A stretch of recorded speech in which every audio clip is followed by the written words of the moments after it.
है फ्रेंड, ये सवाल जो है यूपीएससी सीसेट 2014 का है।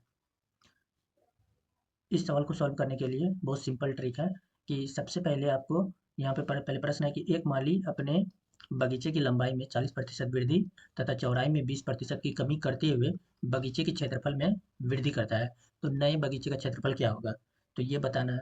तो सिंपल है, सबसे पहले माना कि बगीचे की लंबाई बगीचे की लंबाई 100 100 ही मानना है। आप एक्स भी मान सकते हो, लेकिन एक्स मत मानना, जब भी इस तरह का सवाल रहेगा तो अंक में ही मानना 100। तो 100 माना, तो नई लंबाई कितना हो जाएगा, बोल रहा है 40% की वृद्धि, तो नई लंबाई में वृद्धि हो जाएगा 40%, मतलब 140। ये हो गया नई लंबाई। अब बगीचे की चौड़ाई, फिर चौड़ाई मान लेते हैं, चौड़ाई भी कितना है, चौड़ाई नहीं दिया हुआ है तो इसको भी 100 मान लिए, तो नई चौड़ाई कितना हो जाएगा, नई चौड़ाई में बोल रहा है कि 20% की कमी, चौड़ाई में कितना प्रतिशत की कमी हो रहा है, 20% की कमी, तो यहाँ पे कितना हो जाएगा 80, 20 माइनस हो जाएगा तो 80 हो जाएगा। तो बगीचे का क्षेत्रफल अब निकालते हैं, बगीचे का क्षेत्रफल कितना हो जाएगा, बगीचे का क्षेत्रफल, ये पुराना वाला क्षेत्रफल है, ठीक है, बगीचे का क्षेत्रफल ये है पुराना, तो कितना हो जाएगा 100, क्योंकि लंबाई गुना चौड़ाई होता है, 100 गुना 100, 10, 10,000, ठीक।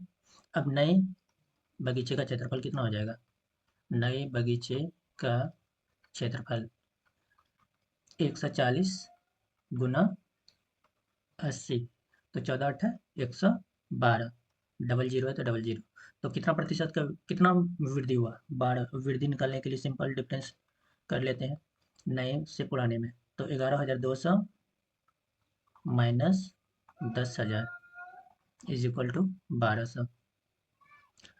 अब प्रतिशत वृद्धि निकालना है, 1200 वृद्धि हुआ, प्रतिशत वृद्धि कितना हो जाएगा, परसेंटेज में पूछ रहा है, तो परसेंटेज में डिवाइड करना है हमेशा, प्रतिशत वृद्धि निकालने के लिए 100 से डिवाइड किया जाता है, ठीक है,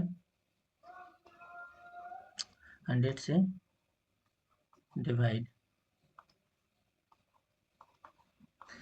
कितना हो गया 12%, राइट आंसर हो जाएगा 12% जो है बढ़ जाता है।